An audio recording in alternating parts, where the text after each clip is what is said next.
Hello, and thank you so much for joining us for your Smackdown post show for Friday, June 28th. We are on a heater of some good Smackdown episodes. Last week's super eventful, so eventful it broke my internet. Sean had to jump in. He's here more intentionally at the start of this show, joined of course by Alex Cardoza as well, but we have a lot to talk about, a lot that you guys might want to talk about as well. So get in those super chats, get in those humper chats at humperchats.com. We thank you so much for joining us. We also invite you to head on over to Fightful Select and subscribe, where we had a big update on Dijak. Holy cow. Lots to talk about there. Lots that he talked about with Sean in a 90-minute interview, which isn't behind the paywall. You can get that for free, but get those supplemental details on FightfulSelect.com. Also, an update on Warner Brothers and the AEW relationship, as that deal looks like it is headed to the home stretch. But why am I talking about FightfulSelect.com? Well, we have Sean Ross Sapp in the house. Alex, how are you doing first? And then we'll throw it back over to Sean to talk. I am so happy to be back here. I don't like Fridays without you guys, man. I don't care about family. I don't care about anything in life. But he's Friday the opposite of the bloodline. He's the opposite of the bloodline. I just got to say, I acknowledge Kate. Oh, thank you so much. I appreciate being acknowledged. But the tribal chief of Fightful, I can't even take credit for that. Sean is here to talk to us about some additional supplemental details tonight, starting with, we got some NBA action happening in this episode, Sean. We got some Knicks-Pacers rivalry continuing along in the Garden. Felt very appropriate, but I would imagine, like we saw NFL-wise, there were some complications around WrestleMania, but that maybe not being so thrilled about some of the physicality that was involved, but did want to kind of kick off our part of you being here with talking about that. Any complications that you heard about on the NBA side or their involvement?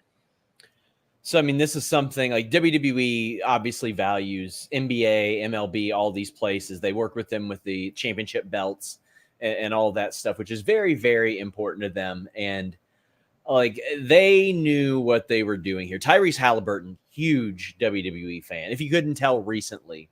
And this isn't the first time they've integrated someone like that into the MSG element with Trae Young as well. But getting Jalen Brunson, who is also a wrestling fan, congratulated Cody after WrestleMania. That was a big one. And finding a couple of basketball players who are rivals on the court and willing to put their egos aside to do something like this is really great, too. It's great. Honestly, it's great for everybody. It's great for the NBA as well. I've heard of no issues there, as long as there's no physicality. I know George Kittle in the NFL he didn't get in trouble, but he was told don't ever do that again when he did this. But he got physical, and these guys didn't. There are certain protections in place for that, but it was a great moment. It got a ton of buzz, especially for the MSG show as well. But from what I understood, WWE knew they knew what kind of reaction this was all going to get. Everybody that I've talked to so far was very happy with it. I know that sometimes people they're like, oh my gosh, are they happy about everything? Well, of late they have been. They've been pretty happy about most things, except for a thing that we will talk about like in a few moments. Sure. And the crowd reaction was super hot. Dan Sullivan saying, when you get heat, pour some gas on it. That's exactly what they were doing with this rivalry. There was a lot of heat. And because of that, a lot of censor spots in this show, because this was New York, baby. There's a lot of cursing. When I come on here as someone that lived in New York City for 7 years, I do my best to control my cursing, to keep it clean for you guys, but not what New York is known for. Tons of censorship involved, and I had a lot of this too. I didn't know if this was just me, because as you guys know, my internet famously not that great, but Connor saying October can't come soon enough. Fox is brutal. Also had to do a double take at Tongaloa's shirt. I did too. Looks like MJF's, but lots of things on the production side going on today. Well, it wasn't the production side. It was more the censorship side on Fox. And I had posted a tweet that said I'm about to have to start using my NordVPN.com/Fightful to watch SmackDown, which isn't something that I really usually have to do. But like, I'm legitimately going to do that next week because it was bad this week. And I posted that, and a wrestler who wasn't on this show said, man, like watching this at home is a chore. It feels like every single segment there's something. And they get, editing out F you Solo or F the Pacers or something like that. But it's like there's so much, like it'll go blackout for like 20 or 30 seconds. You don't know what's happening here. There's stuff that goes mute for 20 or 30 seconds as well. It is something that is frustrating to people within WWE as well. They know that that's the platform they're on, and they understand that. And I mean, nothing new to the SmackDown side of things, especially when The Rock was popping up there all the time. Mm-hmm. But they're going to move to USA, and USA, quite frankly, you can say pretty much anything on USA you want. It's just a matter of what they want to make the air. And there's a lot of discussion about TVPG and TV, MA and all that stuff. It's not like the ESRB for video games or the MPAA for movies, where you are assigned that and you need to adhere to it to get that. This is subjective by the distributor of the program. So WWE and Fox come to that agreement. And as long as none of their sponsors have any issues with it, they can do really well. Not on Fox, you can't do whatever you want. But on USA, you can do pretty well whatever you want. You can curse all you want over there. It's just a matter of what they're going to be okay with. Now, there's an opportunity that USA sees how things go on Netflix, and then they're like, it does go a lot more naturally, and maybe we'll just rock with that. But there was some frustration there from people that I talked to. And people sending in more chats here. Kevin Mann sharing the same frustrations. I don't know what was worse, the screen blackouts or the constant bleeping of the crowd. That's definitely something that we see a lot, even with NXT as well, just because that's a continual coming back crowd. And a lot of those crowds tend to go into business for themselves, as it said. But some love from Bad Robot here, who was having a tough day the other day. And I hope your Friday and your weekend are better. Bad Robot saying, hello, favorite post-show SRS, amazing Dijak interview. Would suggest giving that entire interview a listen. You guys got into some good stuff in those 90 minutes. The women's Money in the Bank is already looking like it's going to steal the show. Who do you want? I wanted Tiffy, but I think I'm pulling for Chelsea now. I think if you've got Queen Nia and Bailey facing off, and we'll get into this more later, but Nia, I think, doesn't win, but beats Bailey to a pulp, and then you have Tiffany cashing in since we have this buddy cop dynamic. But Chelsea is hysterical. I would not be mad about that. Any thoughts from either of the fellas on that one? Alex? Man, I'm going all the way with Tiffy. For some reason, you've changed my mind a while ago. I was going with someone completely different, and then we spoke behind the scenes about what you thought would be happening, and it totally changed my mind. I definitely want to see Tiffy hold that up. And what better way than, they love merchandising and they love doing different things with the wrestlers. A pink briefcase running around with like the Barbie style font saying Money in the Bank. That is gold. So yeah, I for the women's side is Tiffy. For the men's side, I'm a little lost, and I've been saying this about the Money in the Bank because this year it's actually been really good. The matches have been good. It's not predictable, so I'm like, oh man, like who from the men's side could actually take it, But yeah, Tiffy on the women's side. Tiffy in the Bank for sure is the way that I'm going to. But some more love for us, and then we'll continue picking Sean's brain about a few things. But Dawn saying hi to Kate and Sean only. Alex, you better be happy. Wow. We'll be seeing each other for a year. Good episode of SmackDown. Can't believe I'm saying it, but Roman, we need you back. We're going to talk about that main event segment. But speaking of Bloodline related things, the unfortunate passing of Sika, but a beautiful legacy to leave behind. Very cool that kind of in the later years of his life, he got to witness a whole storyline for years and years that has been kind of a tribute to everything that he set up. Beautifully put together tonight. Sean, any additional background information on that? Yeah, it's very important to them that they ran something like that. I mean, not only is his impression felt in this generation and the prior one, it's going to be felt for generations to come. So that was something that meant a lot to them. There were some rumors tonight that Jimmy Uso would return. I don't know where those came from, but I hadn't heard anything about that. And also Roman Reigns, from what I understand, was at the Joe DiMaggio Children's Hospital the day after his father passed away. Jeez. And I had to check on that when I saw somebody post about that, because I was like, hey, I think this is from last week. No, he was just there last week as well, and goes there like all the time, which shows you what kind of a guy he is. Because I'm not sure that he has any like obligation to be anywhere right now. Wow. And WWE certainly would have understood that. And I'm sure the Children's Hospital probably would have understood that as well. So Matt Reichel saying, here to acknowledge the tribal chief, Fightful SRS. The Roman return pop is going to be nuclear. Heyman sold that spot like a pro. They'll talk more about this later. But yeah, I haven't heard when Roman's going to be back. I'd be surprised if it was before Money in the Bank, probably for a SummerSlam build or something if that happens. But yeah, I'm and they got that cooking, and sending our love to Roman and Sika. I wish I could remember what the radio show was that Roman was on, and it was so cool to see. If anybody remembers the clip, please send it to me. He was talking to the radio host, and the radio host, like you could tell, didn't know any modern wrestlers. And then he mentioned his father, and he's like, oh yeah, my father, Sika. And then the radio host goes, wait, your dad was Sika? And completely marked out. And you could see how proud Roman was in that moment.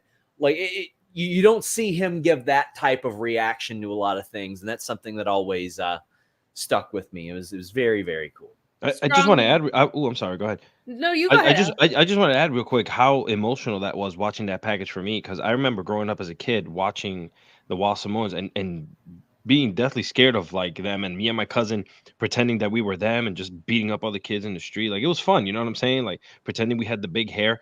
It was weird watching it, because I've been so far removed from those matches that now that they replayed this what do you call it, this tribute to him, it was like I was like, oh my god, like I can feel it. I'm like, I don't know this guy from no one else, but it's just crazy like how much wrestling is involved in our lives. They did a really beautiful job kind of taking you back to the roots of everything into modern day and splicing back and forth. Really, really well done tonight. But some more love coming in about that Dijak interview. Oh, Here sorry, go ahead and read that. Yeah. Oh, sure. No, praying for Kate's internet tonight. Me too. Every day, buddy. Especially considering she's missing her town's pride event. I did get to go to the beginning of it, but I am missing the Golden Gaze, which is it's a heartbreaker, but I'll rebound. Yeah. Sean, great interview with Dijak. Alex, awesome to see you back. Fightful is for everyone. Hell yeah, Fightful is for everyone. And thanks to our wonderful moderators who keep us safe. But yeah, if there's anything you want to highlight from that Dijak interview, you guys talked about a lot, but I popped particularly for we added syllables to his name. Yeah, so I mean, in a time where it was just becoming Otis, Elias, etc., they were like, we're going to take Donovan Dijak, or just Dijak, and make him Dominic Dijakovic.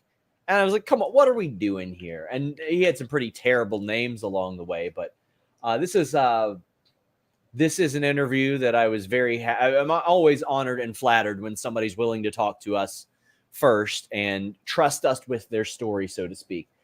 And I saw somebody say, haven't seen a good Barry WWE interview in a while. I mean, this one's a little bit different. The way that he was let go was ill-advised, and there were some heartbreaking elements of it, and like him saying that like people will just watch Fightful to find out who's getting fired.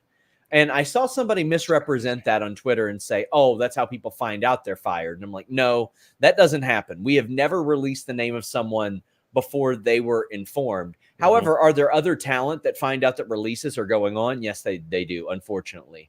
But there were 3 separate times Dijak recited to me where he said in much more colorful language, I'm screwed after WWE things. After Retribution started, when he got drafted, when he met Vince McMahon, he said in much more colorful language, I'm screwed multiple times there. 90 minutes. I don't do a lot of 90-minute interviews. He gave me so much time. It was really good. Fantastic interview there. And Dijak's going to do incredible stuff. Yeah, he's a tremendous talent. I watched very closely his second NXT run, and I can't say enough about what a stalwart of that brand he was, especially in stipulation matches, especially when he's given the time to develop something. He's an outstanding talent. But thank you for the love for that interview. I recommend watching the whole thing. It's a good one. But Sean watched a lot of Dijak on Main Event. Sean's the other person that watches Main Event, but we had some changes in some dark matches. Speaking of taping around the episode, Sean, anything you want to shed some light on in the dark matches? Yeah, so I mean, normally this isn't something I'd even really highlight, but Damian Priest brought it to everybody's attention. He was scheduled to do the Main Event dark match tonight, which obviously, as a guy from that area, was something that I'm sure is very important to him. Main eventing Madison Square Garden. His plane was still on the runway as of like the time the show started. Mm-hmm. So they ended up having to change that. It was going to be Awesome Truth versus Judgment Day. I don't even think they were going to do a tag title match, but it was that. And they were going to do Jey Uso versus Damian Priest. I think they switched that around. I think it ended up being Awesome Truth versus Pretty Deadly, who came back tonight, and Finn Balor versus Jey Uso. So I think JD McDonough, I don't know, just pissed off somewhere. I don't know what he did. But unfortunately, he didn't get to make it there. But you hate to see that, especially with something like MSG. But they were very happy. Well, they weren't happy about that. They weren't happy about the editing. They were very happy with the ticket sales. And we're going to have a lot more details on this. Backstage news on SmackDown. Producers on SmackDown tomorrow on FightfulSelect.com. The best $5 in the business. You get access to our Discord, our preview show for the pay-per-view on Sunday, Sour Graps right now, and the show Sunday. It's going to be a good time to be a subscriber of Fightful Select. I posted a very lengthy update on the WBD AEW relationship. And I don't think they announced it tonight, but I'm going to be in New York on Christmas and throughout that week. And the goal is to go to a December 26th house show, assuming they do it, because I've wanted to go to one since I was little.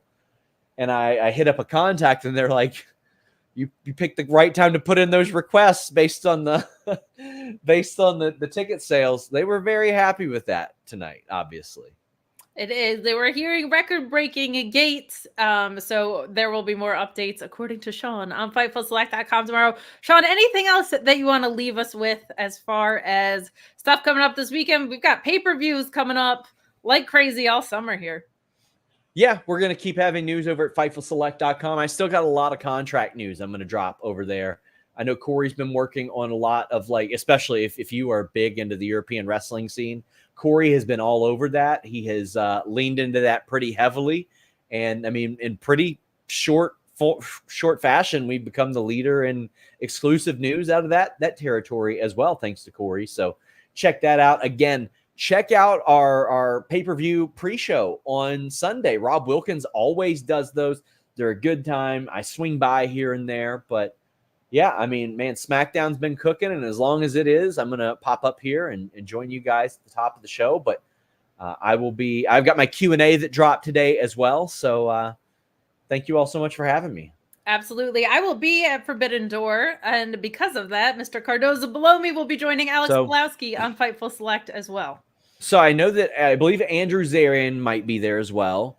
I think Cresta's going to be there. Our good friend Andrew Baydala is going to be there. So whenever it is during all four of the women's matches, when Kate gets up and gets vegan chicken tenders, oh no, Sean's internet. Oh no. Wow. We've got people who will cover those matches. Don't worry about it, guys. I will make sure you don't miss out on anything. Yo, if they have vegan chicken tenders, I might get up, okay? Otherwise, Willow's partner TBD will just still be TBD if Kate has anything to say about it, because she just won't be there. I missed the start of Danielson and Omega because I was at concessions. You want to know a fun fact? Our friend Cassidy Haynes is the only reason I didn't miss it, because I was at the front of the line. I had promised my group I would come back with waters because it was so hot in there. And I was like, I can't miss the start of this match. And he was like, I got you, kid. I was like, thank you. So that was the first time I met Sean for about 3 minutes with our masks on. But yeah, it was. Thank you for bringing up that wonderful memory of chicken tenders. I really love it when you stop by, Sean. But see you guys later. To FightfulSelect.com for more. Hey, I just want to say really quickly before we get off the air, Effie is a jobber, and he has been completely carried by Dark Sheik and Alley Catch. Thank you. Oh, my goodness. There has been something brewing between Sean Rossap and Effie. Effie, one of the more responsible aggregators probably, but talking a lot about Fightful and FightfulSelect.com. So I don't know what's going on there, but a lot of people coming for Sean Rossap, and it's not just nerds on the internet anymore. It is actual wrestlers now. But we're going to dive into our SmackDown review, guys. Get in your super chats, get in your humper chats while I adjust my frame and my makeshift office here. We've got so much to dive into. You know, considering all of the production changes, Alex, I thought tonight's episode really flowed, and hearing that Damian Priest was originally scheduled for some of this, and there were all these things obviously taping around it and such, but I really liked the follow-up from last week's episode, which was the most eventful SmackDown of the year probably, into what we got here. What were your kind of overall thoughts? I love that we got some real match times tonight as well with these triple threat qualifiers. The whole show felt good. It flowed very well. I didn't feel like it was dragging at any point, which is hard to say because a lot of the times these episodes have been, you know, in the past have been hard to watch. I didn't feel like anything was out of place, and even when they included the whole Jalen Brunson thing, it flowed so well with the show. Now, granted, I don't have cable. I don't use cable. I haven't used cable in 5 years. So I do watch online with NordVPN. Hey! So I don't know any of your problems that you guys were having with censors, because I heard it all. So with NordVPN, you say? The most versatile VPN in the game? NordVPN, which can save you money on pay-per-views? My God, if only someone was here to tell Buying us pay-per-views on NordVPN.com/Fightful is going to enhance your pay-per-view buying process. Now, one subscription to NordVPN has so many different benefits, but if you're a big pay-per-view buyer like myself, UFC, boxing, pro wrestling, all that good stuff, any combination of the three, if they're doing a fight circus or something like that, this subscription will pay for itself after 1 or 2 pay-per-view buys. Change your virtual location, pay for it at the prices that other people are paying for it in the UK, in Australia, etc., and you can get different interfaces. Maybe you don't like Peacock and you want to check out the WWE Network the way that it used to be, the way that it was designed to be, the easy navigation, so on and so forth. Maybe you want to watch AEW without commercials. Maybe there's some other overseas services that you can't subscribe to and you want access to them. NordVPN.com/Fightful gives you that with a great deal and a 30-day money-back guarantee. Even better, 24/7 tech support, so if you have trouble navigating any of it, they can help you out. Fastest VPN on the planet, NordVPN.com/Fightful. There's so many uses for NordVPN. I'll tell you, I've already said it before. If you have Disney Plus, get that NordVPN, switch over to the UK, thank me later.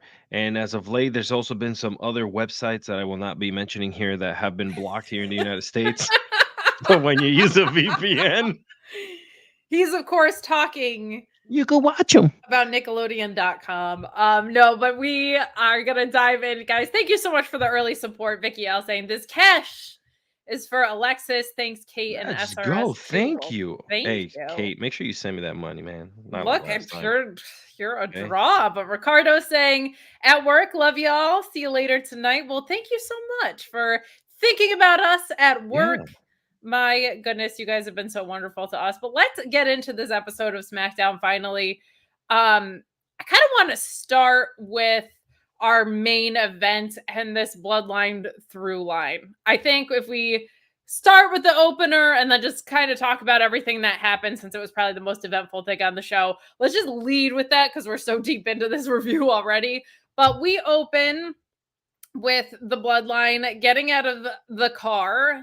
Love Solo with the more fitted suit. Love Solo with the gloves on. It just like has a little bit more of like a nastiness to it. I love to see it. We see them immediately getting attacked by Kevin Owens, Cody Rhodes, and Randy Orton. FightfulSelect.com had that information for you if you like a little spoiler action, but they just start going at it. And here's what I love, okay? You get your classic Randy Orton RKO, but like, God bless Kevin Owens. If there's an opportunity for that guy to jump off of something high onto a table, and like he's gonna do it, and he should, and it's great. What I loved about this is twice now, the past 2 times we've been at the Garden with the Bloodline, we've gotten very long segments, very good segments, very productive segments, but they've taken up a ton of the episode. And opening this and closing this with a little bit more action and a little less oxygen eaten up on the show was really, really refreshing, especially because this is Bloodline 2.0, right? Different motivations, different format, different champion now. Switching this up felt really good to me. But this poor security guy, trained out of the Monster Factory here in Jersey by Danny Cage, shout out to them. He sells the hell out of an RKO. And Cody gets on the mic and says, they're going to talk now. You got Owens saying that they're not going to wait for Money in the Bank. You got Randy Orton saying that the Bloodline's been up his ass for 2 years and put him on the shelf for 18 months. And that Money in the Bank, they're going to put the Bloodline down. And Cody saying the Bloodline sees them as victims in the ring, and he is not here for that at all. He looks at a dangerous guy like Kevin Owens. He looks at a 14-time champion and a first ballot Hall of Famer like Randy Orton. And hell, he's the WWE champion, and he sees a sold-out Madison Square Garden. Says he should be defending against an opponent tonight that is worthy of him, but instead he's fighting the Bloodline, and he thought he was done with them at WrestleMania. Love all of that from Cody. You get Nick Aldis coming in here. He's pissed. He's got cops with him this time around. And Cody says that there's no tribal chief or head of the table in the Bloodline and calls Solo Sikoa a seat filler. And we get Cody's music so that the crowd can get hyped about all of this. They leave peacefully with their police escorts, but this felt like, bam, we're diving into the episode. We're diving into the action. And for me, I liked the other things that we got. Well, we got like the whole PowerPoint with the Bloodline and The Rock doing his things, calling everybody drug addicts and whatever. Like Ace's stuff, but took up like 45 minutes of a 2-hour episode. Yeah. Very refreshing to have this just like, bam, getting to the point. I had a lot of fun with this opener. What did you think? Yeah, again, they were right on the ball today. It just, when you're in New York, you got to capture that crowd quickly. They're going to turn on you. We know this. They're heels. So the fact that they just kind of gave you fast-paced action to the point, we're going to start beating people up. We're going to start throwing ourselves from, like you just mentioned, from scaffoldings in the MSG. It was fun, man. I really dug. I said this in the beginning. I dug the episode, but this opening was just perfect. It was just perfect. And they haven't had many openings that were this action packed in a while. A lot of talking, or maybe just reiterating things here and there as they always do. Today was just more of this for me, please. Yeah, and I like what Will points out here, that when Cody was cutting his promo, Randy was looking at the title. Feels like Randy is going to turn heel probably sooner than later, so that Cody even just has like a top heel challenger on SmackDown. He's riding this babyface wave really well, but like Orton defaults to heel to me. I would love to see that. And I feel like it's going to feel really personal what he does, because we kind of have this alliance, but a good call there. So I loved what we got out of that. And I also like, we get another short but effective segment with the Bloodline in a little bit here in the middle of the episode, where Paul Heyman is like trying to counsel Solo Sikoa. He's saying, where's Jacob Fatu? We need to know where a guy like this is. And Solo Sikoa says, you said he was too dangerous. You're my wise man. I listened to you. Jacob Fatu is not going to be in the Bloodline. And to me, I said, oh no, Paul Heyman is about to be murdered. But Paul Heyman, always so effective in these. He has this seamless ability to go from cartoonishly over the top to feeling really grounded. And that versatility, I think, is a big piece of what makes him one of, if not the most effective managers in history. Sure. Loved that quick little bit. Not a ton there, but I liked that connective tissue. Anything that you want to jump in and comment on? They thread the needle so well. They thread the needle so well. And this is something that every company should take note of out there that's starting or has been doing wrestling for a while, is just thread your stories like this. People are happy. It's true. It's true. And I wasn't the only one who was like, oh no, Paul Heyman got murdered. Norma said, Solo and the new Bloodline may want to lay low for a while because they're probably wanted for murder. A classic Anchorman reference, which I will always appreciate.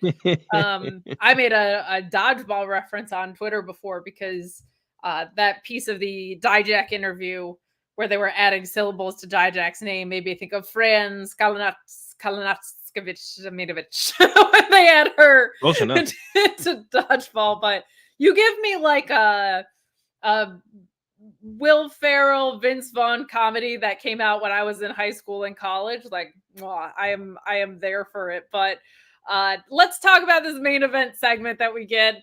It is the Bloodline acknowledgement ceremony. Like I said, Solo Sikoa set this up to say that they were officially making Paul Heyman the wise man for Solo Sikoa. And the new tribal chief promised that would be the case here and that Fatu would not be there.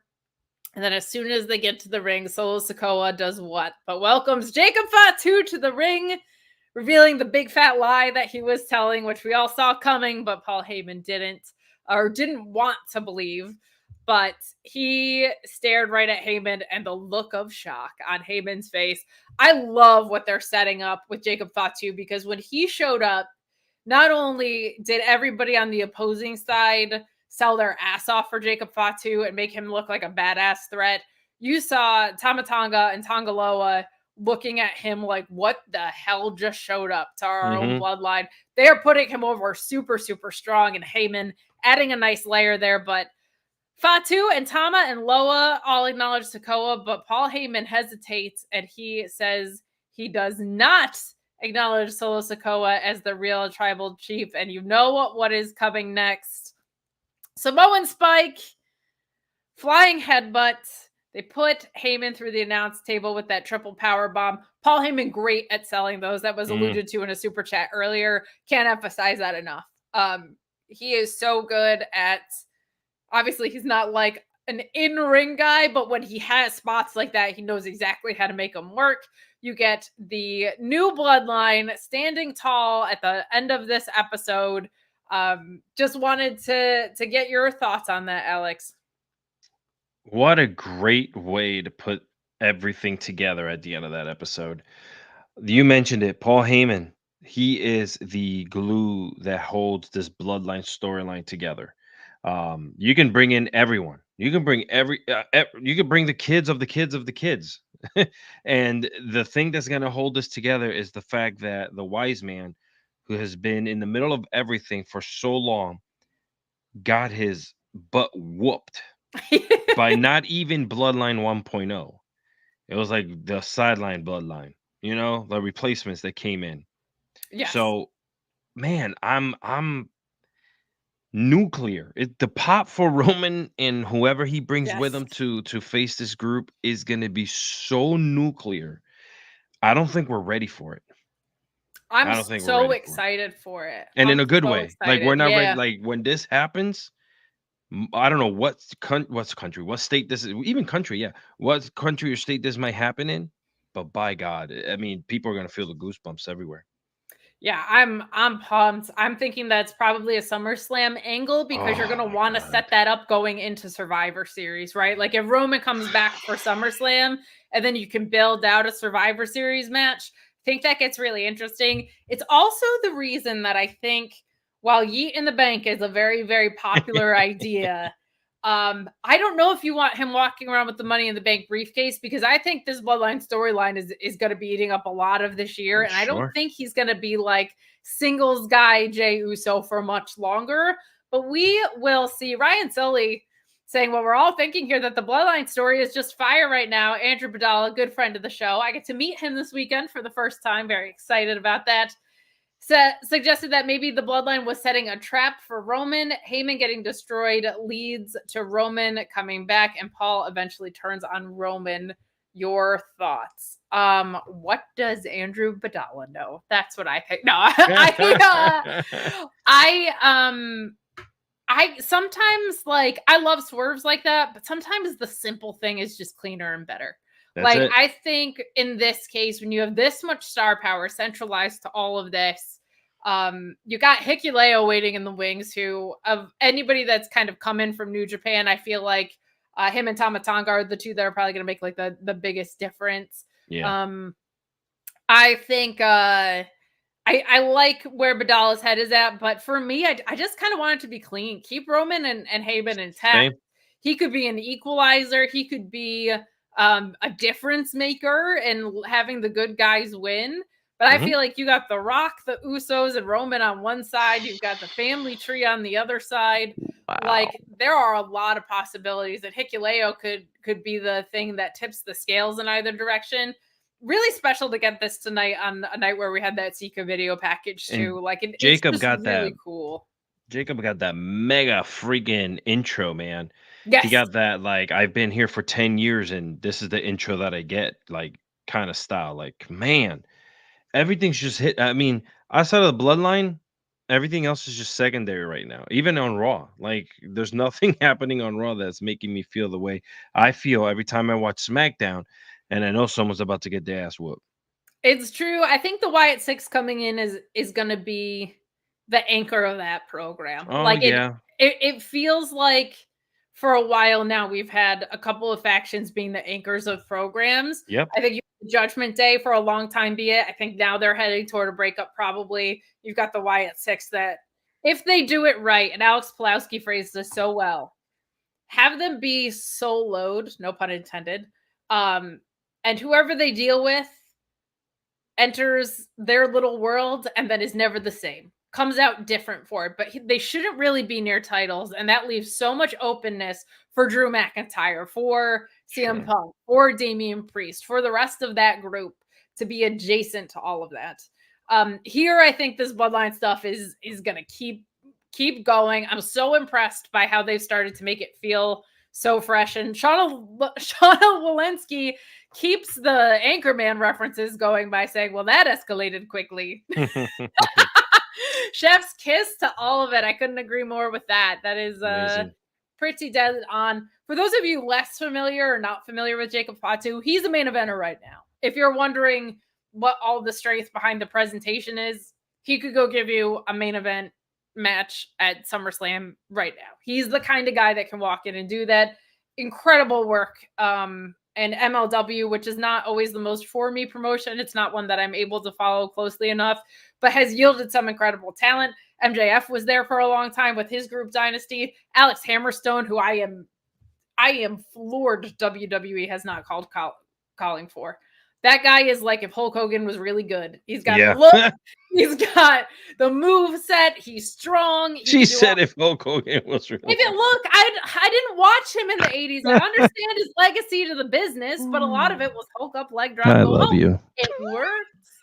He was important. He was. Can I also say this, that important, but my very first wrestling event with my cousin, who I love dearly, was at MLW event at Cicero Stadium in Chicago. And that was my introduction to MJF. I got to meet MJF that day. Very cool. Speaking of MJF, I gotta say, Tama Tonga shirt. When you're someone that's dyslexic and they come out there in an MF t-shirt, that is very much in the style of the MJF font. It has the same font, yeah. I was in stitches. Meet Normus at the general chat here saying, from the mind that brought you Zillow Nightingale and putting QR code on Pharaoh Roads, I am the tribal beef and the final sauce. Acknowledgement. We did have a lot of fun behind the paywall with the idea that Pharaoh would start having QR codes shaved into Oh him. God, stop. Everyone knows here, I've been here for over 2 years now, how much I really, really appreciate QR codes. You love them. I'm so glad You're that's such a over fan. with. I should have just shaved a freaking QR code to the back of my head. Guys, get in your super chats, get in your humper chats. No QR codes here, just humperchats.com. And those super chats. Please leave a thumbs up on this video and subscribe to Fightful Select. We remind you tons of the Warner Brothers AEW update, tons about Dijak, so much more to come because we got pay-per-views and contracts still to go, man. There's a lot.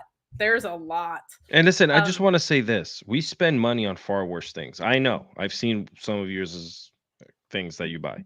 $5. That's literally $1.05 a week. I'm bad at math. Okay. $1 and something a week. All right. Just do it. Sally Struthers over here for 70 cents a day.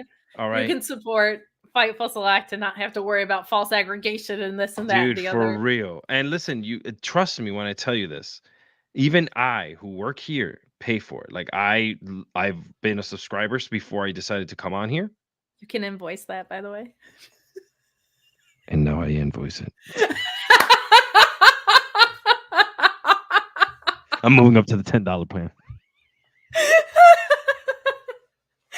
I was like, I don't want people to think you have to pay when you work here, but I will gladly send you a QR code via Twitter or freaking a QR code for FightfulSelect.com. For Fightful Select. I will do it. We will for send you it guys. to you. You can order Fightful Select at your local restaurant. But let's dive in to the rest of this episode. Get in those super chats and humper chats. We appreciate your support so much today.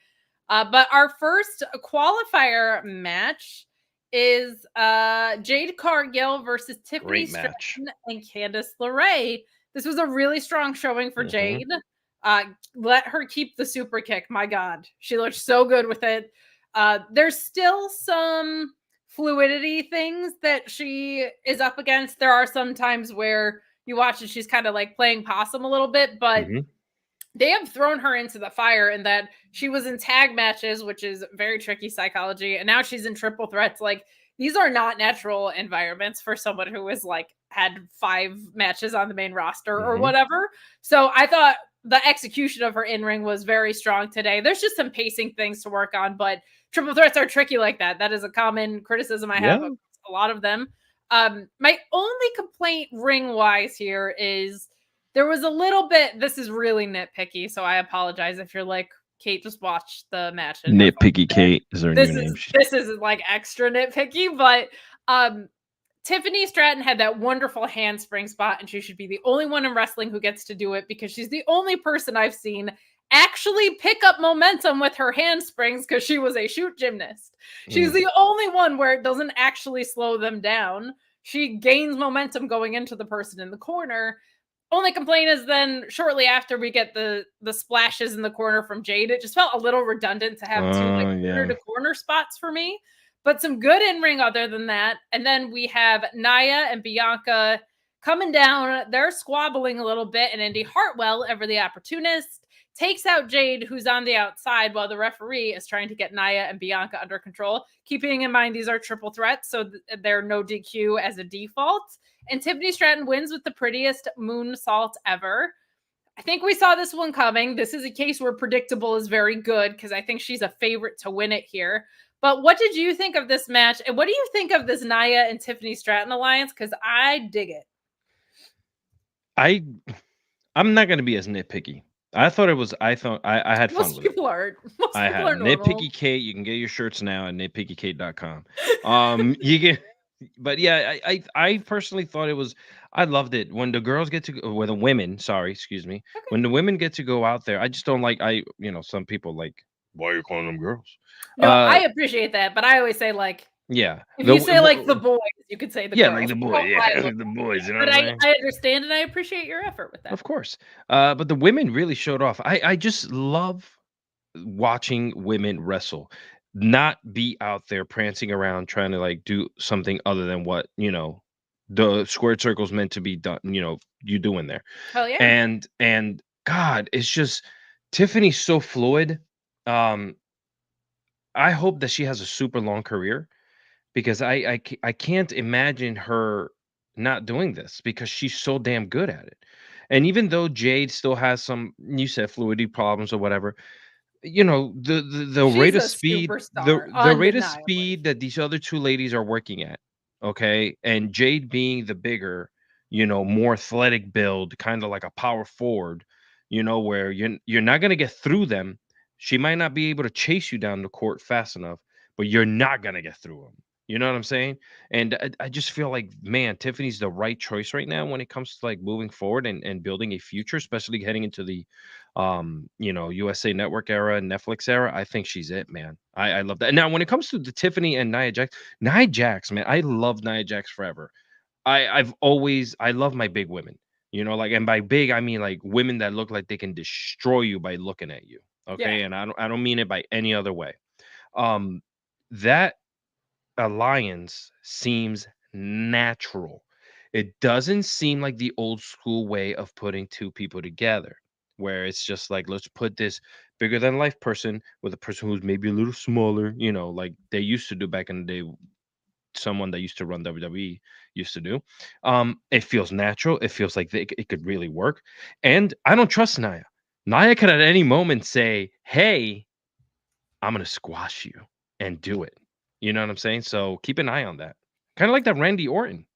Yeah, you always got to have your eye out a little bit. I Yeah. do think, I said it earlier, but I think Nia beating the crap out of Bayley and Tiffy cashing in is a good way to go. And then Alex Pulaski had said Nia could get tricked into kind of becoming her Diesel. I also think Nia could get pissed, and that could be her first feud with Tiffany.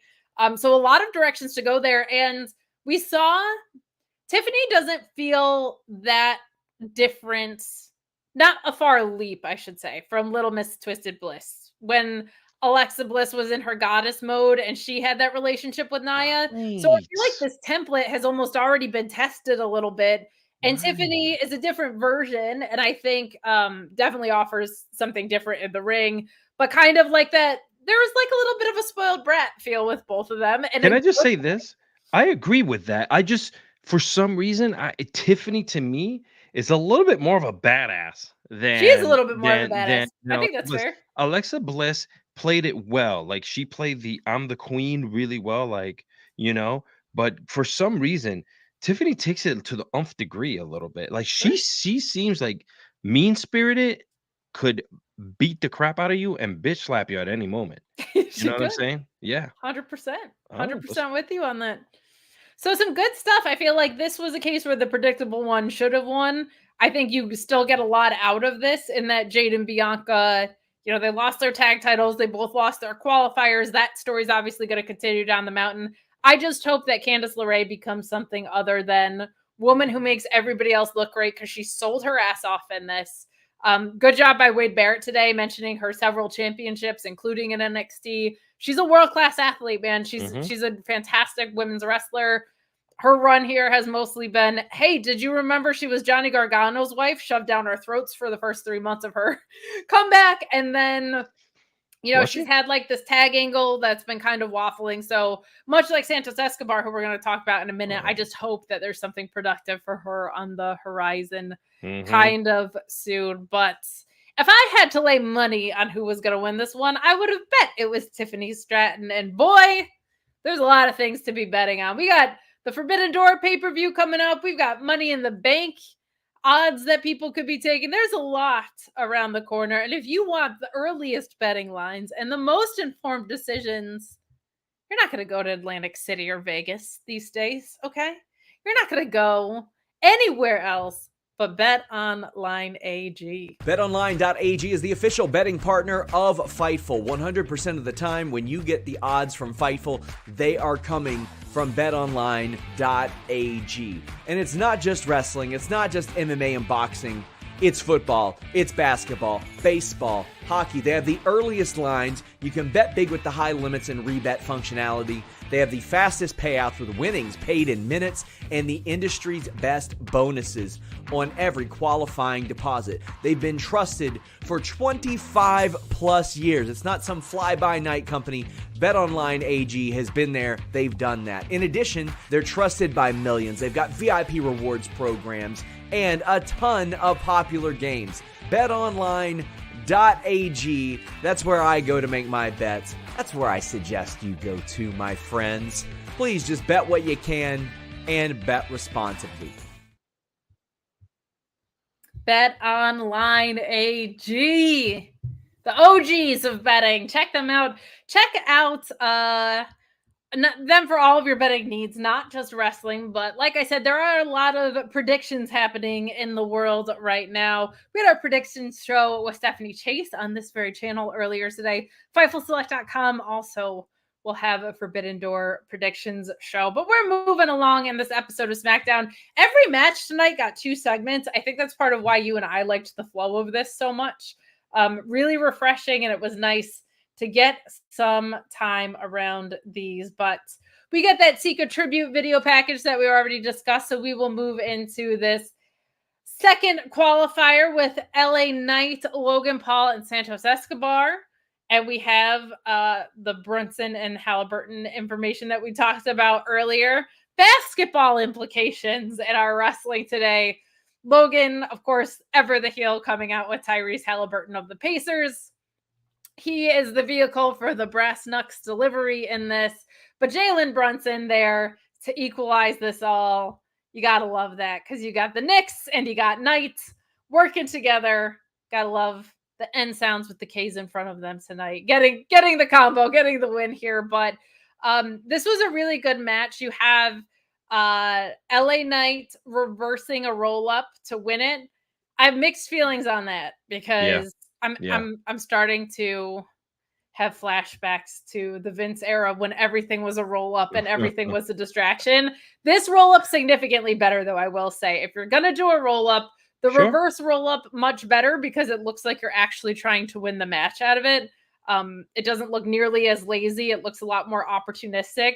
But there was a lot to like about this match. I feel like we're going to talk about what's next for Santos Escobar, because they better have something. But he got to show out a lot in this match. And my favorite thing about this match is, even with Logan Paul in there, even with all of the distractions from NBA players, LA Knight had his eyes on the prize the whole match. There was a really nice blended story that LA Knight told of, yes, I hate Logan Paul. I don't like him. I hate his guts, whatever. You saw that come into play a little bit, but at no point in this match did LA Knight forget that this is for a Money in the Bank shot, right? Like, I loved that he wasn't so distracted that he lost the match and Santos won, because that darn Logan Paul got to him. Smart baby faces that remember why they're in matches is something that is definitely a new era thing. This was so nice to have LA Knight be smart enough to stay focused on why he was in the match, even with Logan Paul, even with NBA players showing up left and right. I loved that. I will say, he's in the match now. I think you're in danger if he doesn't win it. I don't think he's going to, because I think Logan Paul is going to cost him in some way, and that's going to be your SummerSlam program, which I don't hate. I just don't want them to be lazy about the way that Logan Paul takes him out. But this was a refreshing surprise. I want the best for LA Knight, but because it feels like we know it's headed that way, I kind of hate this for Santos Escobar, because we talk about it time over time. This guy is the complete package. He's one of the most complete wrestlers that they have. He comes out in this gear looking like a star. Alex, help me make sense of what's next for Santos Escobar, because I don't know anymore.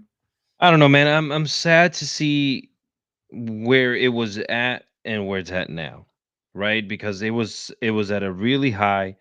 You saw the way I was talking about it, and then it came crashing down, man. It sucks, because he's definitely one of my favorites in the show right now, and I don't know. Maybe I'm putting faith into E that they're gonna give him something, in the future. But right now, from what I'm hearing, it's just this is it right now. They're they got to give LA Knight his shine. They got to give LA Knight his flowers and kind of move him forward.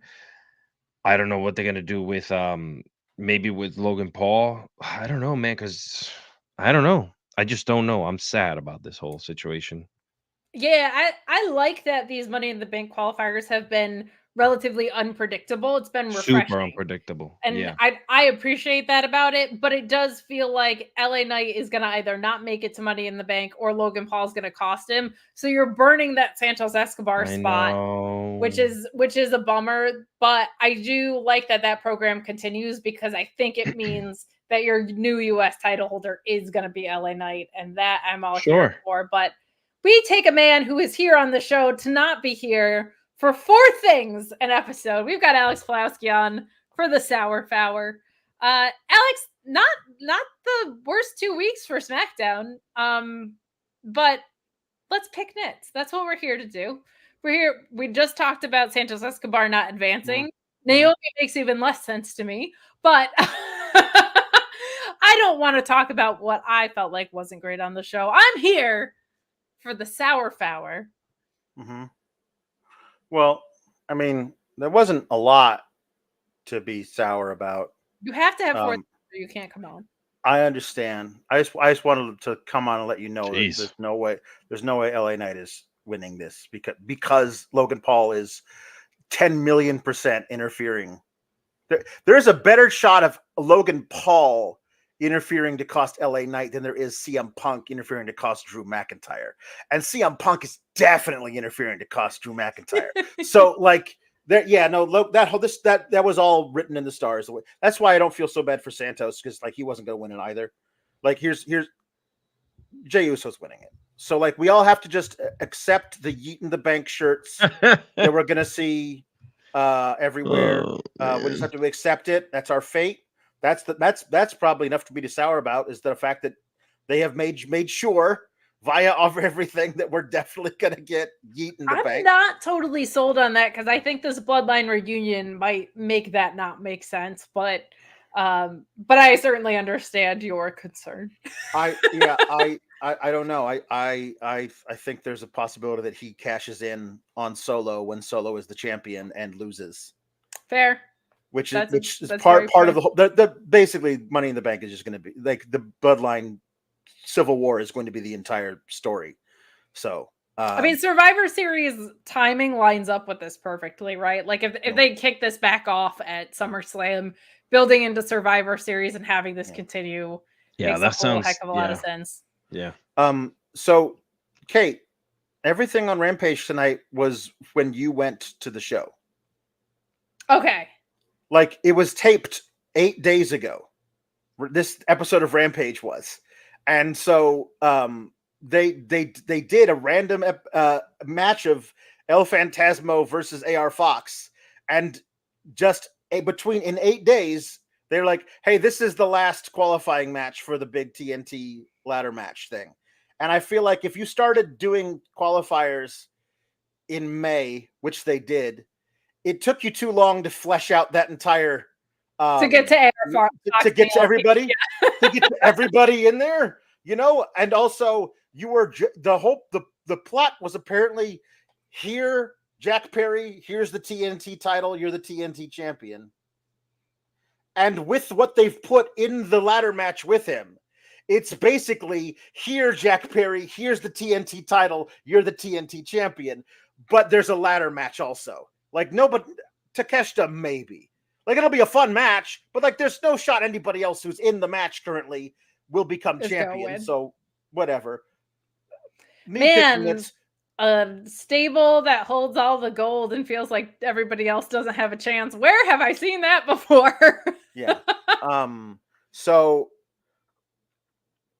picking nits, Mia Yim, she's not allowed to be 2 different people on 2 different shows. Yeah. We review NXT and she's a different human being. She's a different human being on Tuesdays. like she has multiple personality disorder. It's like that Shyamalan movie with James McAvoy.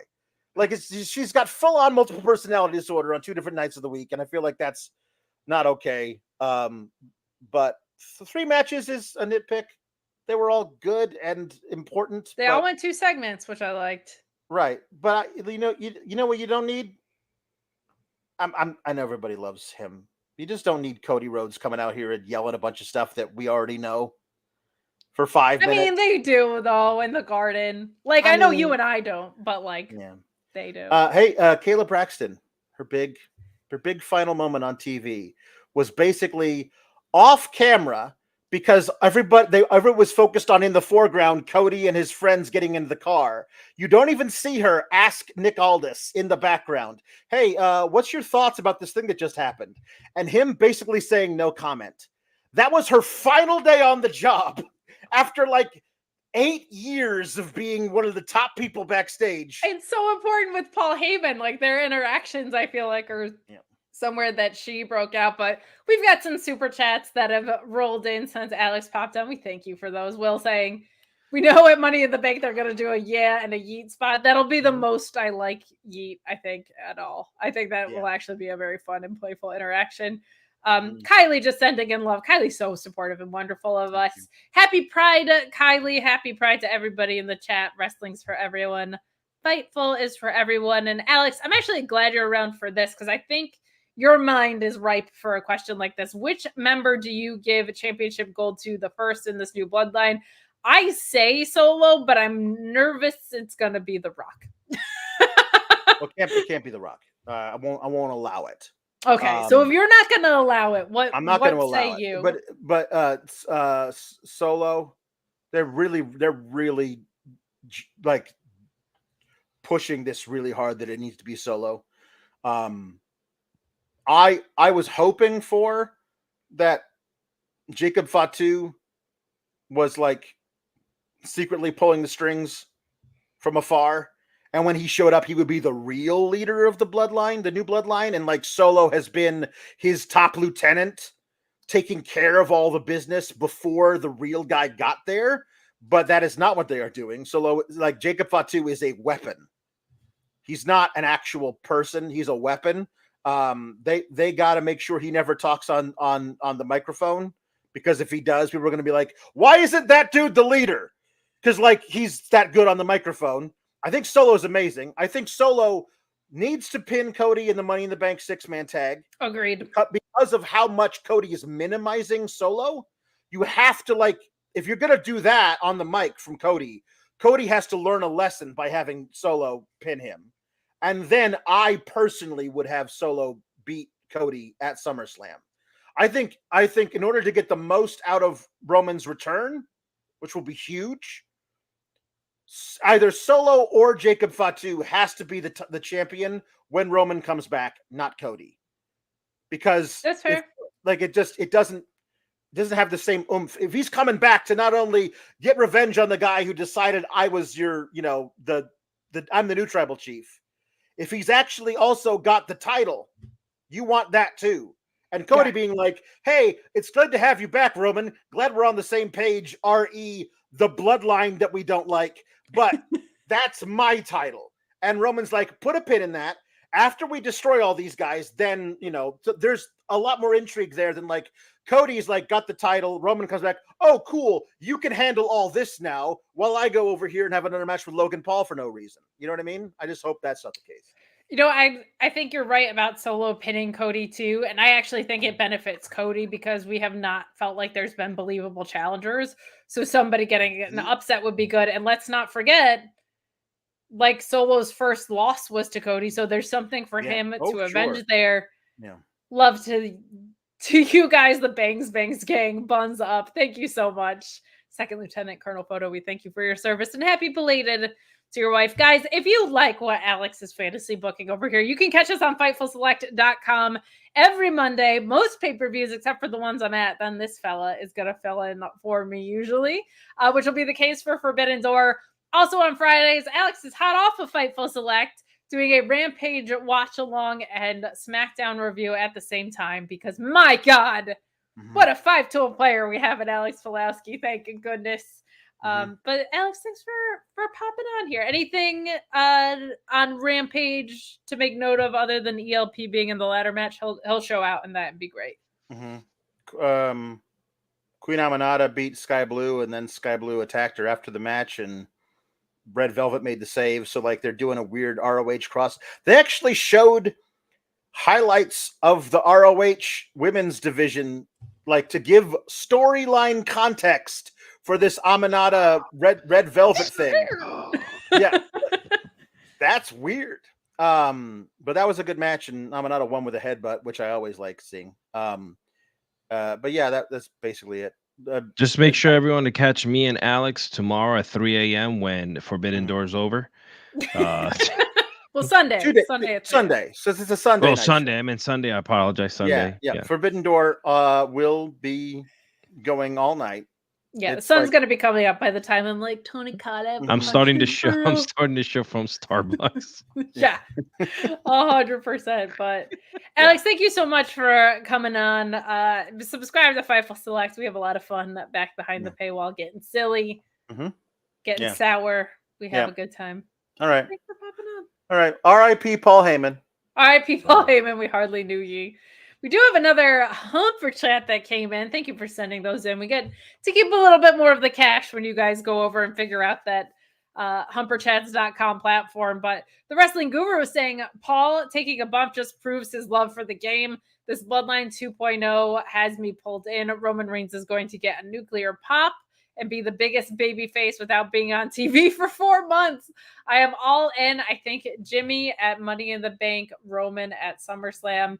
Man, there are refreshingly a lot of possibilities with this, and it doesn't feel like there is one definitively right move. It feels like they could go a couple of directions, and to me, that's always the sign of a good story. I feel that way about Drew and Punk. I was kind of wavering on that, I think, because in part, like neither of those guys were cleared to fight. So now that we're getting closer to them being able to fight and they're beating the crap out of each other backstage, I'm back in on it.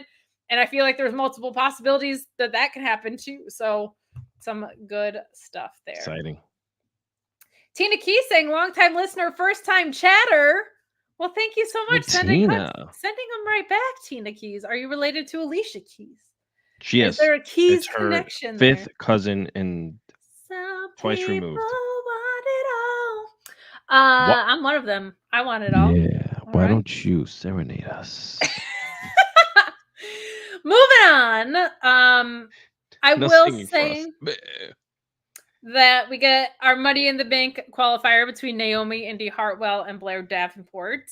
And we have Naomi winning. We get a backstage segment earlier between she and Bailey, and Naomi says, I might have to cash in on you if I win this. And Bailey says, I'm rooting for you anyway. They make fun of Tiffany Stratton a little bit, and then Blair Davenport just comes in to kind of piss in their Cheerios, as it were, before this match earlier. And then during this match, we have Naomi winning via some Jade interference. I like that Naomi won with this head kick in that Bubba Bomb to get the pin. I think that was a lot of fun. But I will say all three of these qualifiers had some sort of outside shenanigans or interference, which at least in triple threats, it's more justified, right? You're taking advantage of the rules that are given to you rather than causing DQs or stretching the rules. I'm split on this. I think Naomi needed the win. I think she'll do wonderful things in this match. But Blair Davenport didn't really get a pop because they haven't done a great job of introducing her to the main roster. And then debuting in a loss, I don't know how I feel about that.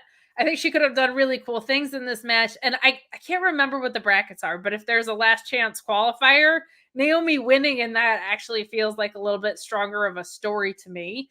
But something with every match having shenanigans is one of my very few complaints about this episode. All of the shenanigans made sense and they were all well done and they all sat with the defaulted rules, right? So much less of a complaint that I normally have. But something that felt a little redundant to me in this episode. What did you think of this match and how do you feel about the outcomes? I really like that we've had a bunch of surprises. Yeah, I mentioned this when Sean was on here. Extremely unpredictable as of late with the matches. I really enjoy. Like again, the women have been cooking. Yeah. You know, I feel sorry for Blair Davenport. She has not felt. She's felt more as a fourth character in the movie who's just kind of floating along with like the mains, right? Where she hasn't really had anything meaningful to kind of like bring in, except for just being someone who wants to get her voice heard and kind of be seen, right? I'm hoping that all changes for her because she's a pretty good talent. Um, Yes. and I don't now with Naomi in the mix, like this is getting good, man. Yeah, it's fun. It's I'm fun. really most years, man, Money in the Bank has been so bleh, Yeah. right? Pretty much And since that Otis year. It just like yeah. you had The Miz taking it from him. You had Austin Theory catching in on a lower title during an open challenge. Like I it mean, got really messy. you had people who weren't even in the match showing up. You know, Yeah. Mustafa Ali getting that moment taken away from him. Like this feels legit, and I love where it's going. Again, it's the people in charge. They're just making the right moves.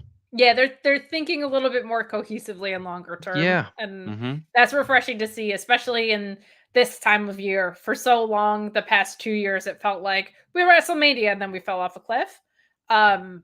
This time it feels like everything feels important. SummerSlam feels important. You can see that Survivor Series is gonna feel important. Like it's good. It's really, And really let me refreshing. just put this out there.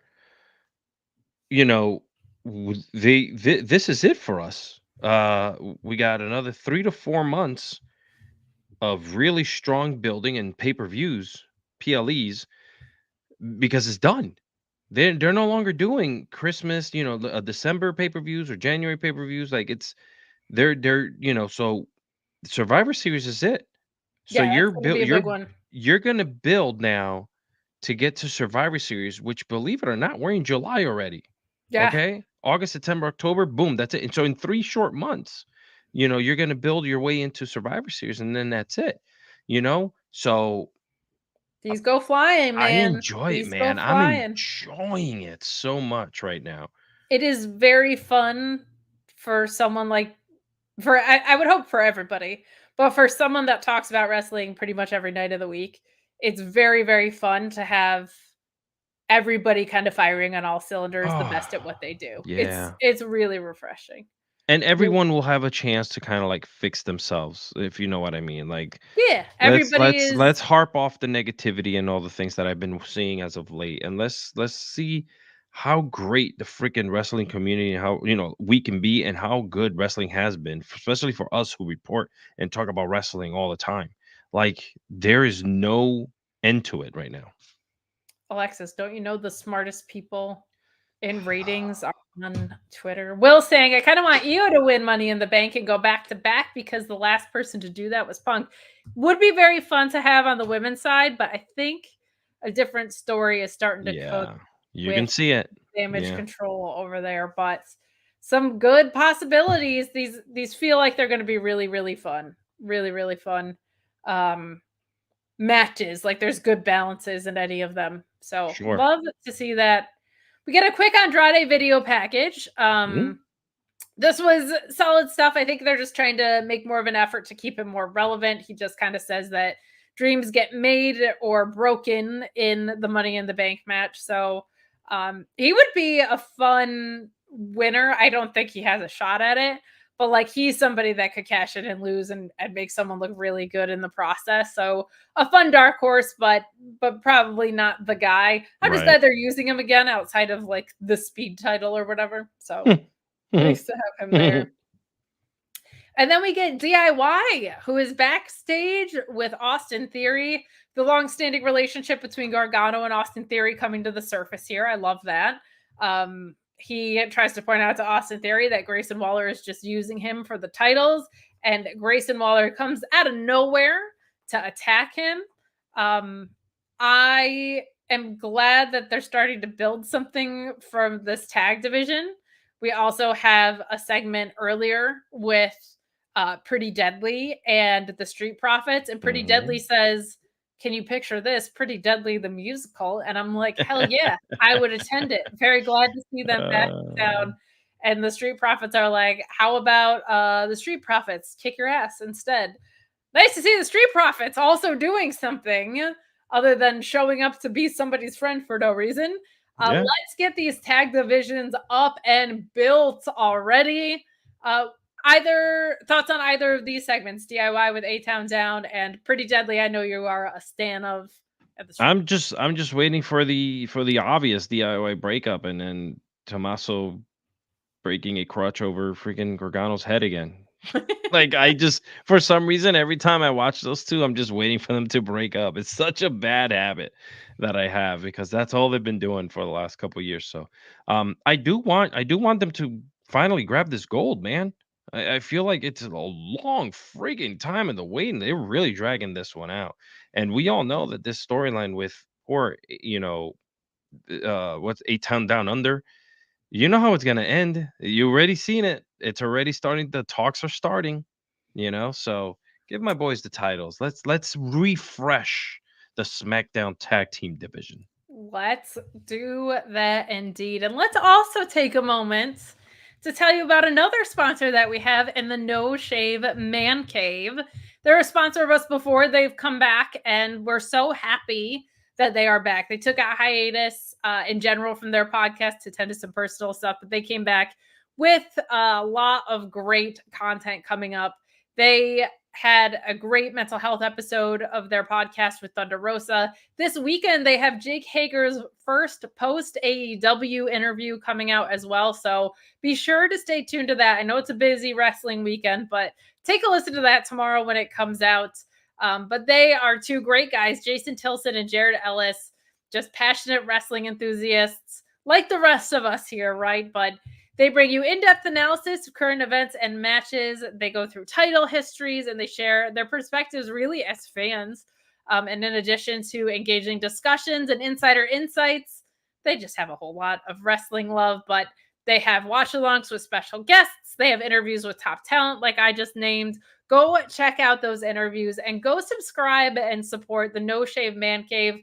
Two veterans that I just really appreciate their disposition on wrestling. I appreciate their efforts to discuss mental health, especially as veterans. Alex, I don't have to tell you, but they really do have some incredible interviews with some incredible talent and some really fun looks into wrestling. So go give them a listen. Go give them a lot of love and support. We really appreciate their support of us. We ask that you give it back to them. Some good stuff, especially as we're closing out Men's Mental Health Awareness Month. Yes. Take care of our veterans. Take care of this fella next to me. Thank you. Dougie Doug saying Naomi is my dark horse to win Money in the Bank. I think Naomi is going to turn heel and betray Bayley soon after getting the Money in the Bank briefcase. So I think a dark horse is a good call with this, because I think Tiffy's probably more likely, and I think Chelsea Green's a fun runner-up. But it does feel cool that there are possibilities here that all feel realistic. Like, somebody else was just saying, I think it was Will, saying that he wants Io Sky. Naomi being a dark horse. Like, this field feels really good, and it feels like everybody's trying to chase their titles. You and I are both Team Tiffy, but do you have any thoughts on like a fun surprise? Honestly, out of the entire pack, Naomi would be it. Unfortunately, Chelsea's still kind of like, her and Piper are still doing their thing, and like, it's just it would the closest would be Naomi. Honestly. I agree, and she could use the boost if she doesn't win. I hope they get her on a track where she's picking up some more W's, because she came back to a lot of fanfare, and they haven't really put her into Bloodline. You could. She's married.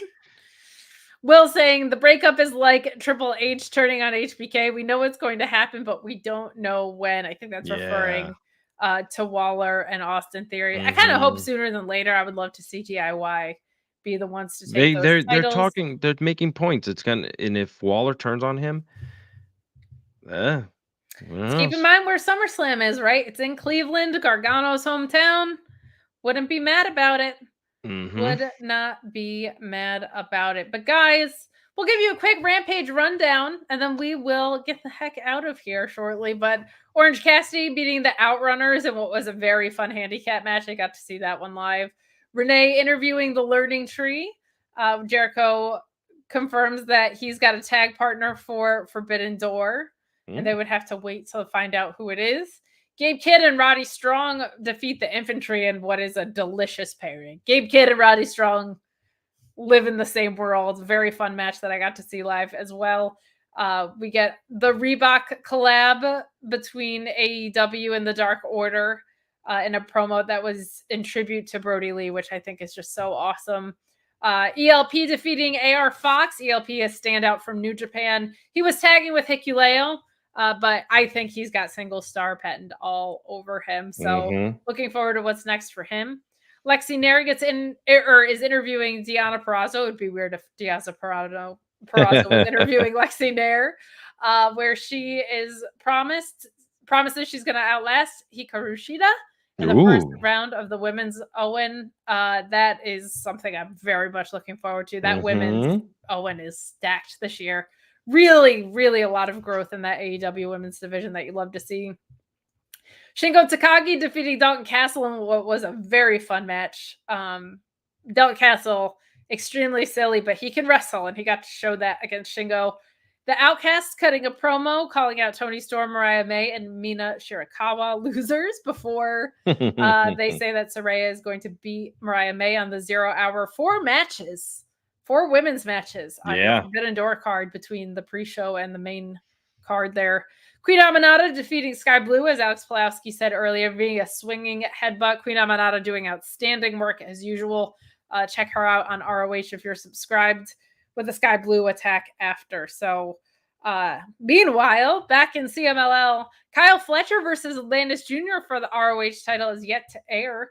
But man, that should be a bunch of fun. So, not a lot left to talk about here, as we already talked about that main event segment. The only other thing on the show was Baron Corbin is backstage. Nice to see him kicking around. Wish they would give him something to do as well. But Carmelo Hayes kind of just comes in to put himself over to Apollo Crews and Baron Corbin, and they give him one of the "you kids." Carmelo Hayes is so funny now. To me, he's like a meme. He just shows up at everybody's conversation.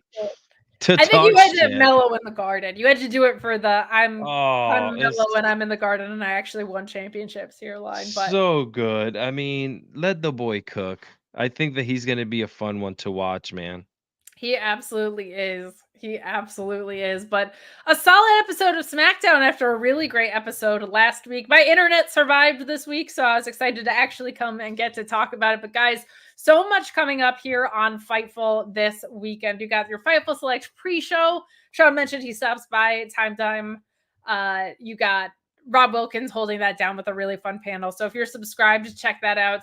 You've got our main channel Forbidden Door review. You've got the Collision review tomorrow. You've got Sean on the main channel, but you'll have Cardoza and Alex Pulowski on FightfulSelect.com.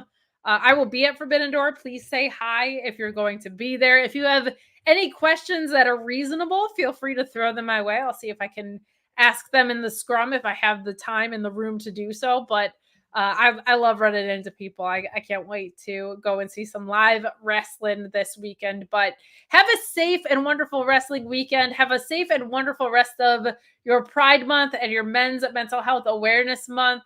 But Alex, where can people find you? You can find me locally at your bar drinking. No, I'm just kidding. I don't do that stuff. Yes, I do. You can find me on Twitter. Alexis Cardoza. You can also find me on Instagram, and of course, every single week producing podcasts all over the world. Hell yeah. When you follow me on Instagram, you'll see me post everything that I'm working on. So please, and thank you for everyone who continues to support me and everything I do. I've missed you all last week. I was away in Atlanta playing, doing it with my Power Ranger friends and Ninja Turtles, and I was just like a kid in a goddamn candy store. Man, Sean had his Ninja Turtle shirt on before. I know. I'm living a life that only I cannot ever in my life think I'd be able to live through. And that's including talking wrestling here, to doing Power Ranger stuff, to working with other people around the world. it's incredible. So thank you all. I appreciate you. So cool when you get to make like the younger version of yourself think like, dude, I would think I was cool, the younger version of myself. I like that. I'll be honest. I honestly, it's enough to make you cry. Like, you think about it. Like, if you were able to go back to your younger self and tell you, like, stick at this. Who cares if you're a nerd? Just do it. Yeah, nerds rule the world, it turns out. Hell yeah. Love that for us. And love running into people at Forbidden Door. Please say hi if you're there. You can catch me at Miss Kate Fabe on social media. You can catch me on the main channel every Tuesday, Thursday, and Friday talking NXT ROH, which seems like they're shaping up to do some cool stuff. And Fridays talking SmackDown. Mondays on FightfulSelect.com with the Sour Graps Raw review, and Wednesdays at the Mark Order podcast. We thank you so much for joining us. Have a safe and wonderful wrestling weekend. We're out of here.